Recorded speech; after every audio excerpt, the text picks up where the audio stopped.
Modus operandum since I started this industry. There you go.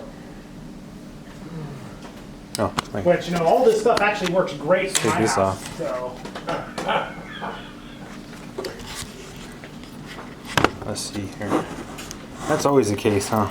it's always the case. There. We don't really need to see you. We just need to hear you. What? There, that'll work.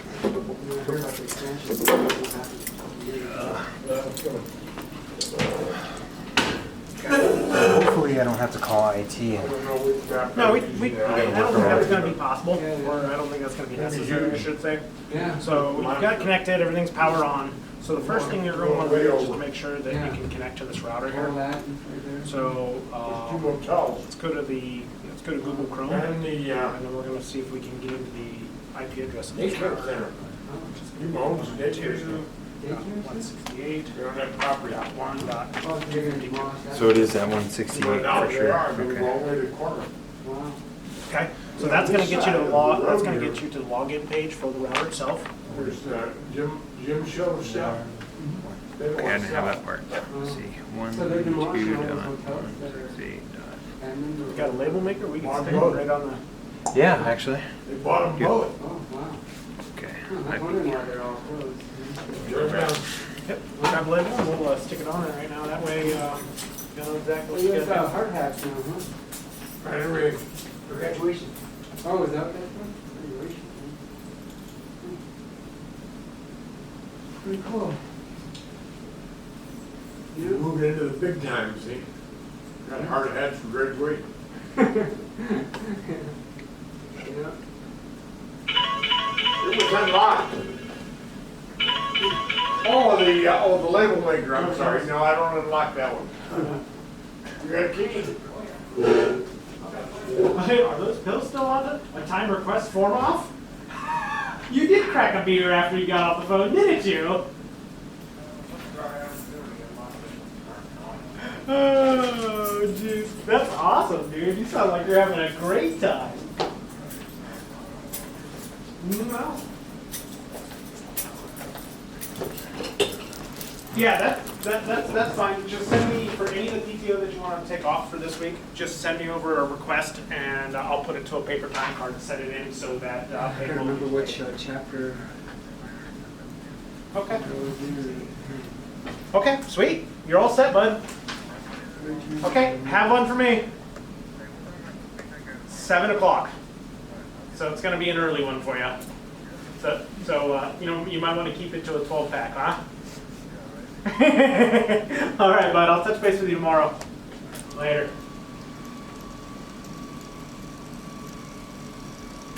Okay.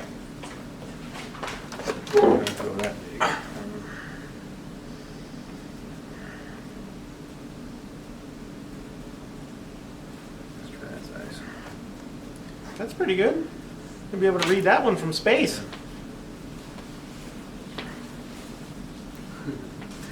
Anything right there? That'll work. I can throw that on there later. Let's see.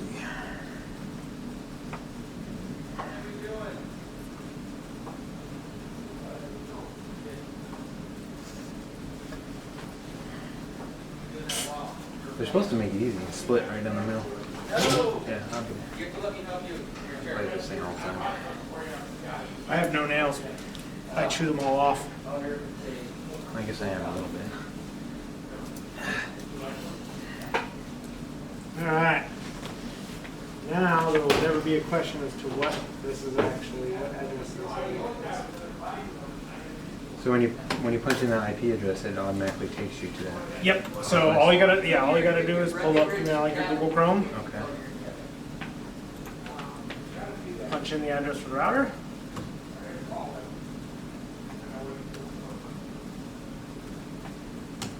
And it should take you to the login page. Okay, that way you know you're connected to this router.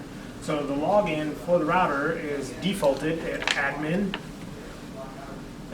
and admin is the password, all lowercase. Oh, this is the one I think we have already. It's just admin. Yep. Right? Okay. Admin and admin. Okay. Okay. So that's going to get you into the router configuration pages, and the router is already pre-configured to work but I want to kind of step you through some of the things that you can look at in here. One of the coolest things that this router does do is under the diagnostics, you can take a look at the device status, and it's going to look out and see how many devices are connected to the MSTP network here. So you can see you've got a device 4 and 5. So you know that both of these units are actually communicating back to the router via MSTP. Okay, so if you were to go in here and you go into diagnostics and it doesn't report that any devices are on here, you know that there's something wrong. So for instance, watch this.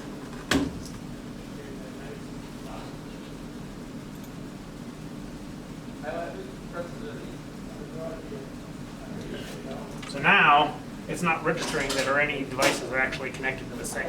We know that's true because we just disconnected them. Right.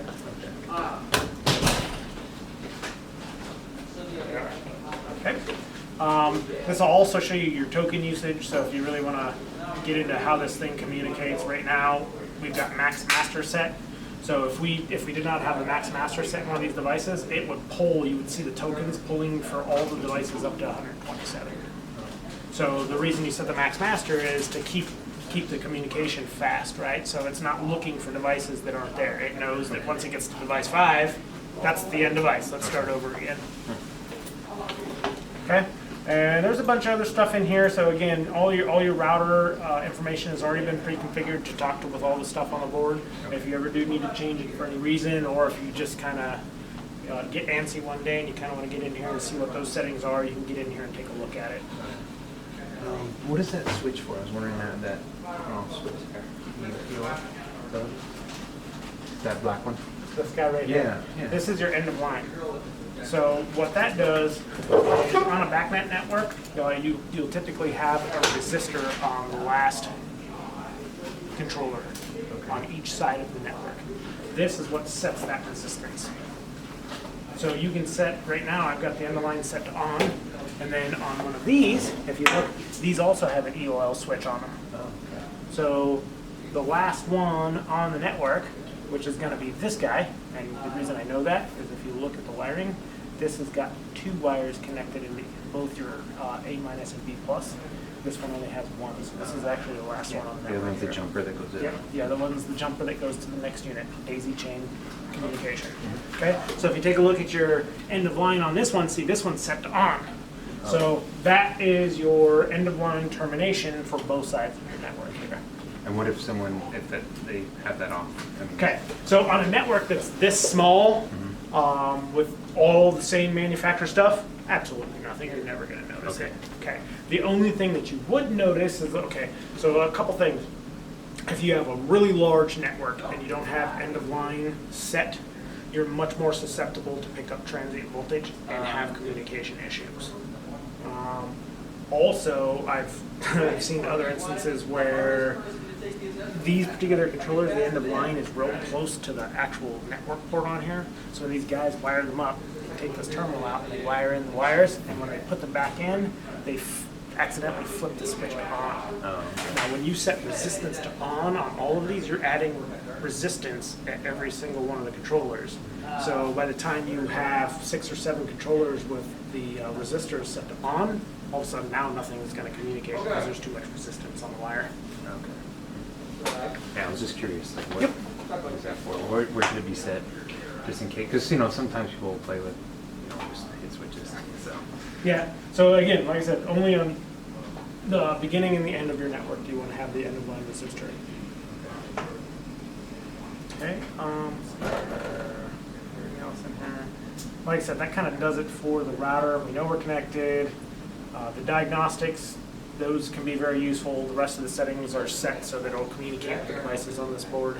Okay. So I don't think you guys are ever going to, although you may get into the point where you want to get in and change settings just to see what it does. Or, at that point in time, we'll go more in depth on the router. Okay. So the next thing that's important to this is the backstack driver, which the software Connect uses in order to communicate across a backnet network. Okay, and that's this right here. I pinned it down to the bottom. Backstack routing service. So if you,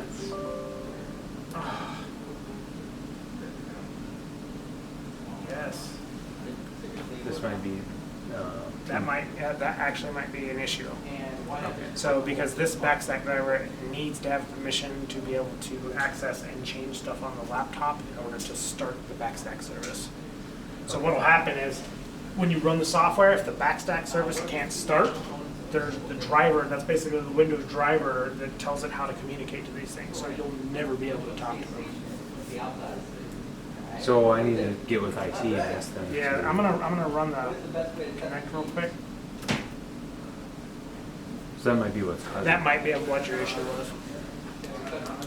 And I think, remember the IT guy kind of mentioned something like that might happen, I think. I don't remember exactly what he was telling us, but I can try and. Okay, so the backnet service is running. So if you look at your output here, so I did start the service, the KMD service is running. So I'm just gonna go find devices. What do you think, Blake? Oh, what? Anything? Right. I should probably put this on the screen too. All we need is work and not enough play. That's how my kids are.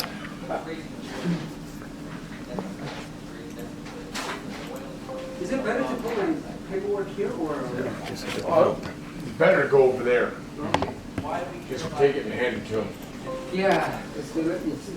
Sometimes it might sit here for. So yeah, it's not allowing you to see anything past this router. Grabbed it possible. And they So you might. probably need IT, All right. unfortunately. So I'll try and I call got him. me a copy. Turn this off.